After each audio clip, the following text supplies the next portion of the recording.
quando eu penso que o Tarcísio tem motivo para... o Kassab tem motivo para ter aberto uma Cristal, uma Dom Perignon e um Robinet Conti para comemorar ontem. E que nessa festa podia estar lado a lado o Tarcísio, o Rodrigo Garcia, Alexandre de Moraes. Eu vou comemorar o que exatamente? Bolsonaristas da ala mais Fla-Flu. Eu estou com dificuldade de entender. Eu não estou preocupado em Bolsonaro versus Marçal, em curral eleitoral, e não sei o quê. Eu não estou preocupado com isso, estou preocupado com o país. E quando eu olho o Kassab festejando, eu tenho dificuldade de acompanhar. É uma declaração do Gilberto Kassab, presidente do PSD. Ele declarou o seguinte depois do resultado do primeiro turno das eleições municipais. Kassab afirmou que seu projeto político está centrado em Tarcísio de Freitas e criticou a esquerda por ser refém da figura de Lula. Kassab declarou que o PSD está construindo um projeto nacional com Tarcísio como protagonista para as eleições de 2026. Disse que o centro venceu, a polarização não, e exaltou resultados obtidos também por outros partidos, como o MDB e o União Brasil. E a gente tem um gráfico aqui, inclusive, separado pela nossa equipe, que mostra o tamanho dos partidos depois dessa eleição municipal. O PSD teve um crescimento considerável aí no número de prefeituras, estava ali com 4,7 milhões de votos. Em 2020, passou para 15,7 milhões, é o equivalente a mais de 800 prefeituras. Foi um dos 14,5, aliás, perdão, estou olhando a linha do PL, mas o PSD, que está logo abaixo, também cresceu bem. E o PL, nem se fala, puxado pelo ex-presidente Bolsonaro como cabo eleitoral, teve um crescimento também exponencial. Qual a sinalização que fica disso, hein, Salles? Voltando aí contigo, que achou dessa fala do Kassab, essa comemoração do PSD, esse resultado de prefeituras? Qual o balanço que a gente pode fazer? A história da saúva, né? Ou diziam antigamente que ou você acaba com a saúva, né? Ou as saúvas acabam com o Brasil. Eu digo que ou a gente acaba com essa força hegemônica do centrão na política, ou eles continuam acabando com o Brasil. A mera discussão de você ver que quando você pega o cenário nacional em 27 estados e 5.500 e tralalá municípios, você vê esse entrelaçamento dessa estratégia, mas que, assim, ora é uma sigla, ora é outra sigla, ora é um nome, ora é outro nome, mas abstrai um pouco o nome do A, do B ou do C e veja o ponto comum que os une. Qual é o ponto comum que os une? É uma quase que total desconsideração sobre questões ideológicas, né? Quer dizer, ideologia ou visão de mundo, né, questões principiológicas, são praticamente algo supérfluo. Eu diria até, em alguns casos, indesejado, né? Dificilmente você vai ouvir alguém dizendo isso, mas eu tenho certeza que está na cabeça de muitas dessas lideranças do Centrão um pensamento que qualquer pessoa com posicionamento ideológico claro, ela é indesejada dentro dessa ciranda. Por quê? Porque quem tem posicionamento ideológico claro, quem tem um norte, né, quem tem uma bússola de visão de mundo mais clara, acaba se tornando a pessoa inconveniente, que incomoda os acordos, incomoda o acochambrado de visões que aceita tudo, que viabiliza tudo e tudo mais. O Rodrigo aqui brinca sempre com a história está sempre falando, lembrando aquela frase que é importante ser lembrada mesmo, a história do ladrão voltou à cena do crime, frase essa pronunciada pelo Geraldo Alckmin, que foi meu chefe em mais de uma oportunidade. E às vezes o pessoal escreve, né, o Salles trabalhou... Olha, veja só, eu sou uma pessoa que fundei o Movimento em Direita Brasil há 18 anos atrás. Então, não tenho nenhuma preocupação em alguém dizer você não é direita, você trabalhou com algo. Não, eu sempre fui o mesmo Ricardo Salles. E quando eu trabalhei lá atrás, eu fui extremamente criticado pela Folha de São Paulo justamente por ser quem eu sou. Eu sempre fui a mesma pessoa. E eu sei, porque eu senti na pele, ao longo desses anos todos, 18 anos, o quanto o Centrão, o quanto essa turma fisiológica, alguns que estão aí para ganhar dinheiro, outros que estão aí só para concentrar poder, outros para fazer ambas as coisas, ganhar dinheiro e concentrar poder, né, são coisas que se retroalimentam, o quanto essas pessoas odeiam gente que tem posicionamento. odeiam gente que tem uma ideologia clara, odeiam pessoas que têm essa pauta de conduta como algo inegociável e irretocável. Portanto, para voltar aqui ao assunto da tua pergunta, quando a gente vê esse tipo de coisa, você fala assim, olha, o Brasil não vai ter jeito, porque você luta para tirar o A do poder, aí A vai e se compõe com B. Aí você luta para tirar B do poder, B se compõe com A novamente. Por quê? Porque é uma espécie de um loteamento, né? um consórcio que fica meio que se acochambrando, fica se juntando, fica se acolhendo, né? Então não muda muito. Se você tira o A, põe o B, tira o B, põe o C, volta o C, põe o A. Quer dizer, essa turma fica se retroalimentando. Por isso que eu defendi aqui na discussão da Prefeitura de São Paulo, mas defendo isso em N casos, que a gente rompa com esse grande acordo, com esse grande consórcio. Né? Ah, mas o Z que está vindo para tirar B e C não é ótimo. Tá bom, mas pelo menos você chacoalha o troço. Você tira A e B e C da zona de conforto. Você abre espaço para coisas novas acontecerem. Senão fica essa ciranda negativa aí. Ô Darcio, deixa eu trazer um outro número da apuração. Além desse crescimento do PSD, como a gente falou, tivemos também um crescimento muito expressivo do PL. O próprio Darcio aí está eleito vereador em Vitória pelo Partido Liberal, e o partido do ex-presidente Bolsonaro foi quem conquistou o primeiro lugar em número de votos para prefeito nas eleições municipais, 15,7 milhões de votos. O partido elegeu 343 prefeitos em todo o país, é o terceiro na lista de partidos com mais prefeituras conquistadas. Queria que você falasse um pouquinho sobre isso, Darcio, essa força do PL e a importância do ex-presidente Bolsonaro nesse processo. Eu acho que não tem mais dúvida alguma que o Bolsonaro é, hoje, o cabo eleitoral mais eficiente do país. O número de votos revela isso. Eu só lembro que o maior derrotado desse processo é o PT, mas essa derrota precisa ser analisada com cuidado. Aí aqui eu pego o comentário do Salles para fazer uma reflexão, e até gostaria, talvez, se eu fizer algum comentário, Salles, que eventualmente seja equivocado dentro da leitura que você fez muito boa acerca do posicionamento ideológico dessa turma do Centrão, que você eventualmente nos corrija. Mas vamos lá. Essa turma do Centrão, realmente, ela não gosta de quem tem posicionamento ideológico, quem tem posicionamento ideológico firme e quem tem uma visão clara de mundo conservador. Agora, se for uma visão progressista, seja bem-vindo. Uma agenda 2030, né? Uma agenda de aumento da máquina estatal para poder achacar o setor produtivo. Aí o Centrão aceita numa boa. Agora, por que eu estou dizendo isso? Porque essa derrota do PT, na verdade, é o PT utilizando essas tantas siglas, como o Salles trouxe, como barriga de aluguel. O PT terceirizou muitas disputas no Brasil inteiro. Então a impressão que a gente tem é que o campo conservador está muito bem, obrigado, estamos vencendo. Só que as coisas não são bem assim. Eles entenderam que a população brasileira rechaça essa visão de mundo que eles tentam empurrar a goela abaixo, e eles estão utilizando esses partidos, portanto, estamos aqui refutando a tese do Kassab, eles estão utilizando esses partidos do Centrão para poder empurrar a agenda progressista deles. Então, o Kassab diz, é o centro que está vencendo. Não, é o centro esvaziado de conteúdo e cheio de esquerdismo que está crescendo no Brasil.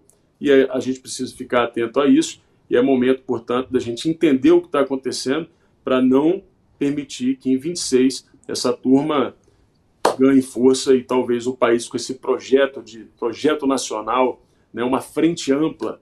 O Kassab está quase com o mesmo discurso da turma do Lula. Algum complemento, Salles? Só um comentáriozinho sobre a sistemática, né?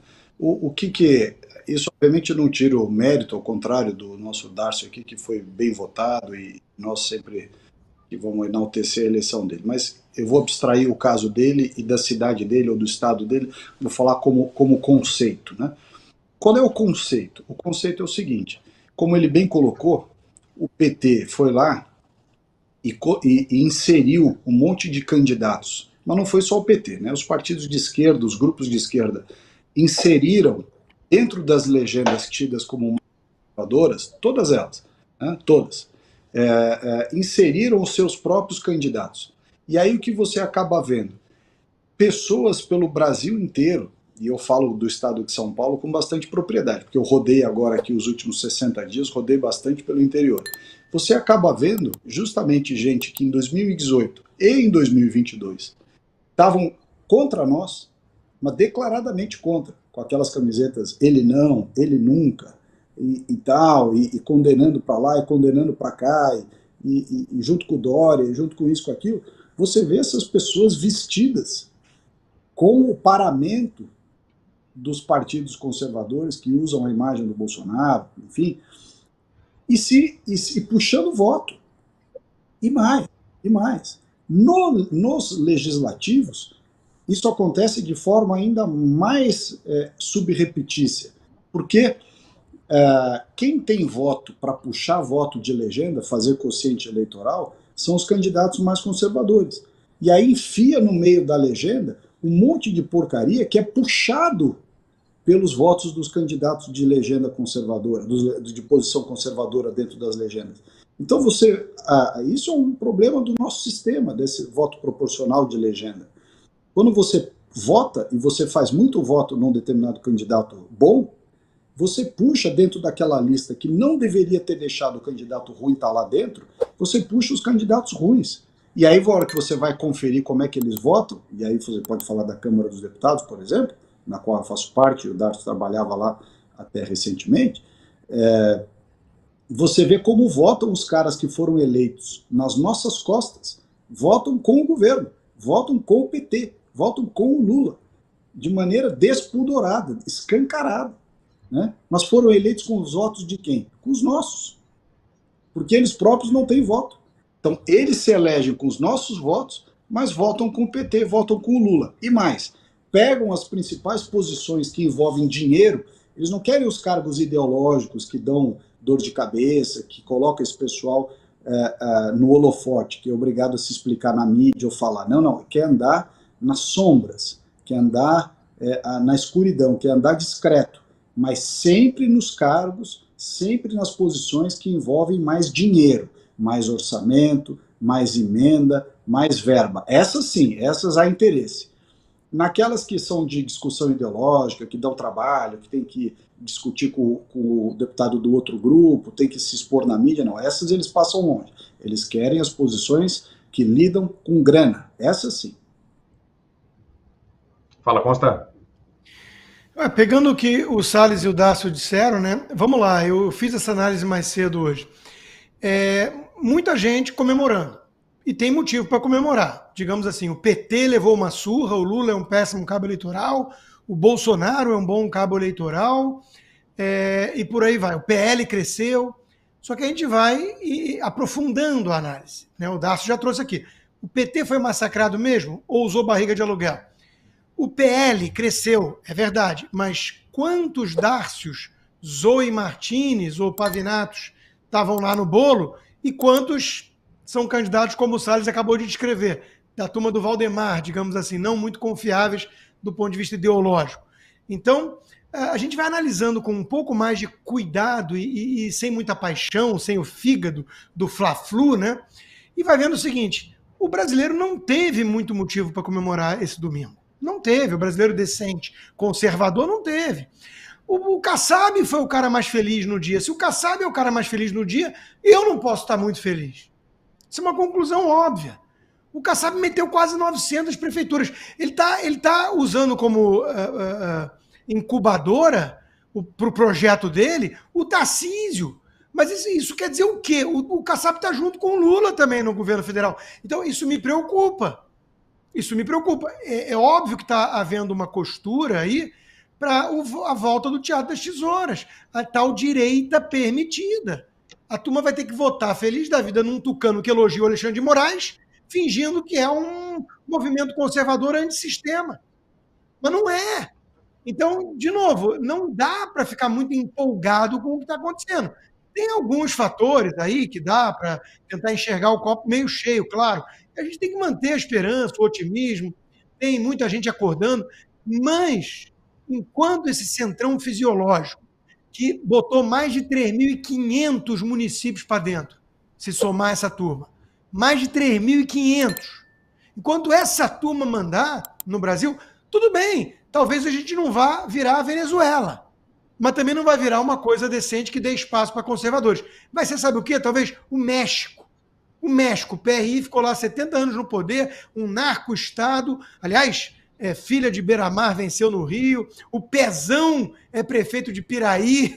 Você vai somando as coisas, né? O Alexandre Frota teve que ir para Cotia. Em São Paulo mesmo ele não ia vencer. A Joyce Hasselmann levou 1.666 votos. Então a gente pode curtir algumas coisas, se divertir com algumas coisas, mas a coisa é assustadora. O quadro da política nacional não é muito alvissareiro para quem quer realmente mudar essa jossa, colocar seriedade nesse troço. Então, de novo, né? Quando eu penso que o Tarcísio tem motivo para...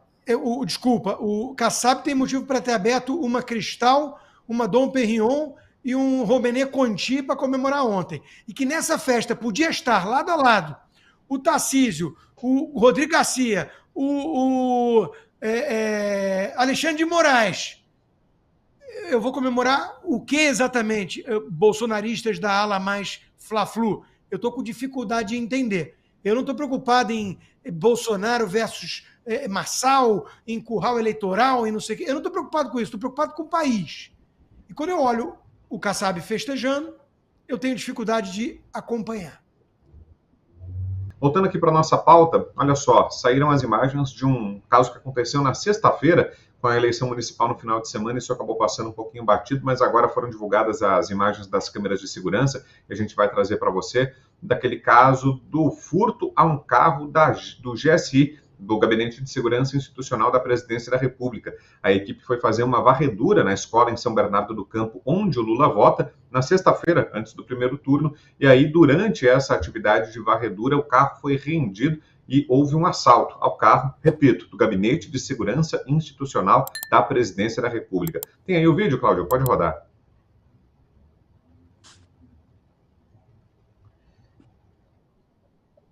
Nem tem áudio o vídeo, é só a imagem mesmo, um vídeo que captou o momento do roubo aí no ABC Paulista. O que nos dizem, Salles, dessa história? Cheia de ironias, né? Parece a piada pronta, né?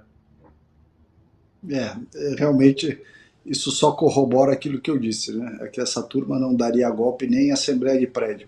Mas o fato é que é triste, né? Você vê um órgão que é o Gabinete de Segurança Institucional da Presidência da República, os caras têm o carro roubado no país. Quer dizer, é um negócio bizarro.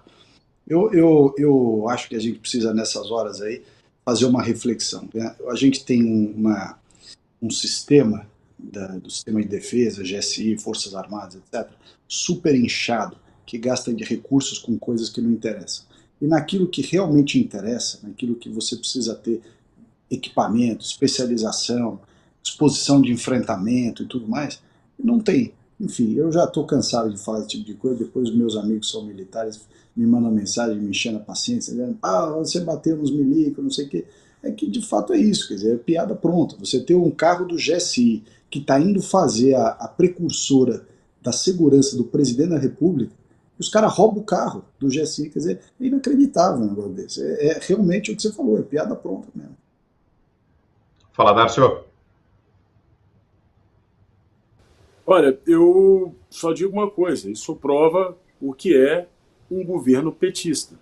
A gente não pode esquecer que cerca de 6 meses, ou um pouco mais que isso, acho que foi em meados de 2023, o Lula fez uma alteração do GSI. Foi mudado o GSI. Ele dividiu aquela secretaria que cuidava da proteção do presidente da República em 2 secretarias. Uma que cuida da sua segurança e outra que cuida de assuntos aeroespaciais. Pois é. E aí, obviamente, ele fez uma mudança de pessoas que ali atuavam. Exonerou 390 pessoas do GSI. Portanto, estamos lidando com um problema de gestão petista. E para você que nos assiste, fique muito atento, porque isso mostra o resultado das mudanças promovidas pelo Lula dentro de uma secretaria que cuida da segurança dele. Agora você imagina o PT fazendo gestão da sua segurança. Que tragédia que não é. Reflita, O Brasil inteiro, e aqui eu deixo uma mensagem para você de São Paulo, o Brasil inteiro tem rechaçado essa gestão esquerdista. O PSOL tinha 5 prefeituras e não ganhou nenhuma nessa eleição, e corre o risco de ganhar a maior de todas. Então, fique muito atento, porque eles já mostraram que não sabem fazer gestão. E quem cuida da segurança tem um carro roubado justamente por conta da mão do Lula, a intervenção que o Lula fez. Não tem dúvida alguma disso, nada contra os técnicos do GSI, os profissionais que estão lá, que eram, inclusive, muito competentes na época do presidente Bolsonaro, que eram, obviamente, respeitados, valorizados, os protocolos por eles estabelecidos, minimamente respeitados, porque o Bolsonaro sempre se jogava nos braços do povo, mas era eficiente. Lamentável, né? É o retrato do Lula, esse furto que aconteceu. Fala, Consta. É um pouco a acrescentar, né? É humilhante isso. Ilustra muito bem, né, o fracasso da situação, e o Daço toca num ponto fundamental, né, que a gente tem que sempre lembrar. Essa turma está cuidando da segurança do Lula, deles, né? E acontece isso. E eles querem monopolizar, porque, veja, tá bom, né? Eles tomam o nosso dinheiro por meio de impostos, oferecem mundos e fundos, até chuva de picanha, não vem nada disso. E isso já é muito ruim, né? Já é muito, assim, aviltante do ponto de vista de cidadania. Os impostos escandinavos e os serviços africanos. Mas pelo menos nos deixem em paz para termos liberdade de buscarmos a nossa legítima defesa. Mas nem isso. Eles tiram do cidadão a possibilidade da legítima defesa. Então, é duplamente escárnio, né? E, de novo, situação humilhante, a cara do Brasil.